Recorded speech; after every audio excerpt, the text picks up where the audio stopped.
Stolar was not supportive of the Saturn, believing its hardware was poorly designed. While Stolar had stated that the Saturn is not our future at E3 1997, he continued to emphasize the quality of its games, and later reflected that we tried to wind it down as cleanly as we could for the consumer.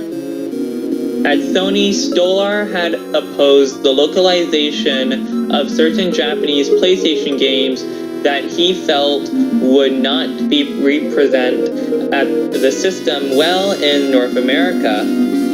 He advocated a similar policy for the Saturn, although he later sought to distance himself from this stance.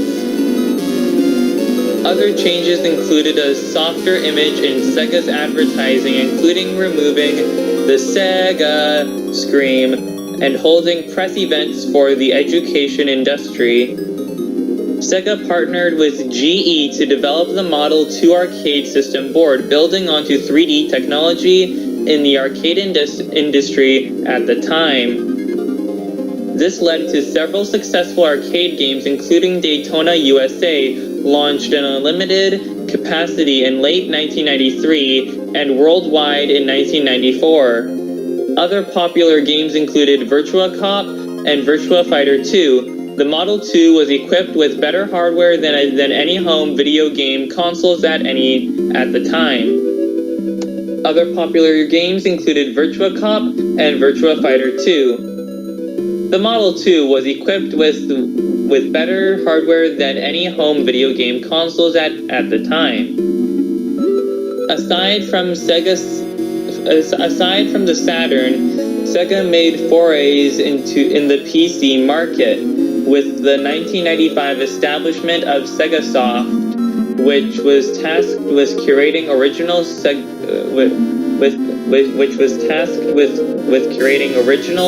and PC games.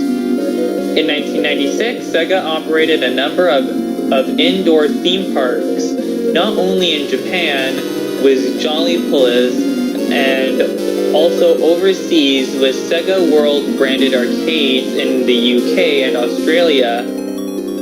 From 1994 to 1999, Sega participated in the pinball market when it took over Data East's pinball division. In January 1997, Sega announced their intentions to merge with the Japanese toy maker Bandai. The merger, planned as a $1 billion stock swap, whereby Sega would wholly acquire Bandai, was set to form a company known as Sega Bandai Limited.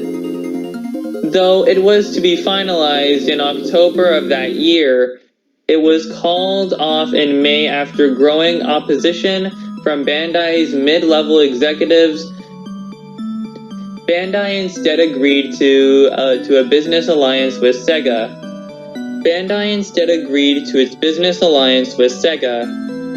As a result of Sega's deteriorating financial situation, Nakayami resigned as Sega president in January 1998 in favor of Imagiri. Nakayami's resignation may have been the part due to the failure of the merger, as well as Sega's 1997 performance. Stolar became CEO and president of Sega of America. The Saturn failed to take the lead in the market. After the launch of the Nintendo 64 in 1996, sales of the Saturn and its games fell sharply, while the PlayStation outsold the Saturn 3-1 in the US in 1997. Following 5 years of declining profits in the fiscal year ending March 31st, 1998, Sega suffered its first financial losses since its 1998 listing on the Tokyo Stock Exchange as both a parent company and a corporation as a whole. Shortly before the announcement of the losses, Sega discontinued the Saturn in North America to prepare for the launch of its successor, the Dreamcast. The decision effectively left the Western market without Sega games for over 1 year. The Saturn lasted longer in Japan and Europe, with Imagari telling Japanese newspaper Daily Yomiuri that Saturn development would stop at the end of 1998, with games continuing to be produced until the middle of 1999. Sega suffered an additional 42.881 billion yen consolidated net loss in the fiscal year ending March 1999 and announced plans to eliminate 1,000 jobs, nearly a quarter of its workforce. With lifetime sales of 9.26 million units, the Saturn is considered a commercial failure, although its 5.75 million units sold in Japan surpassed Nintendo 64's 5.54 million surpassed the Nintendo 64's 5.54 million. Sega's arcade divisions also struggled in the late 1990s, partly due to a market slump following competition from home consoles. Dreamcast and continuing struggles from 1998 to 2001. Despite a 75% drop in half-year profits just before the Japanese launch of the Dreamcast, Sega felt confident about its new system. The Dreamcast attracted significant interest and drew many pre-orders. Sega announced that Sonic Adventure, the next game starring company mascot Sonic the Hedgehog, would be a Dreamcast launch game. The company promoted the game with a large-scale public demonstration at the Tokyo Kokusa Forum Hall. However, Sega could not ship enough consoles for the Dreamcast's Japanese launch date, to a shortage of Power VR chipsets caused by a high failure rate in the manufacturing process.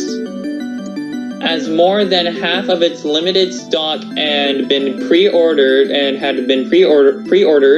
Sega stopped the pre-orders in Japan.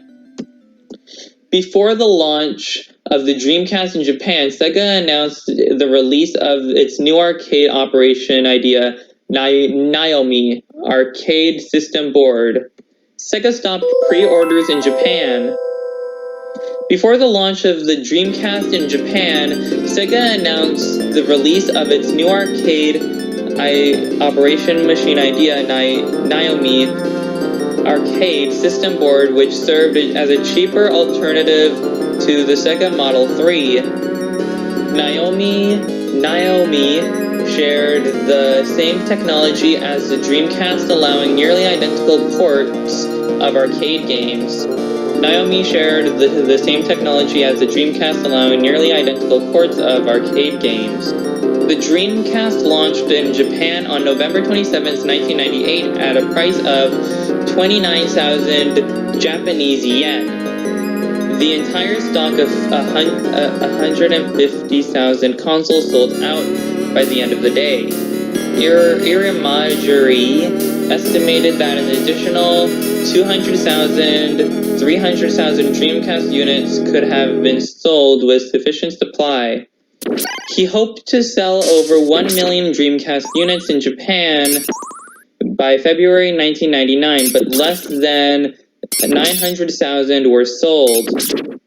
The low sales undermined Sega's attempts to build a sufficient installed base to ensure the Dreamcast's survival after arrival of competition from other manufacturers. Prior to the Western launch, Sega reduced the price of the Dreamcast to 19,900 Japanese yen, effectively making the hardware profitable but increasing sales.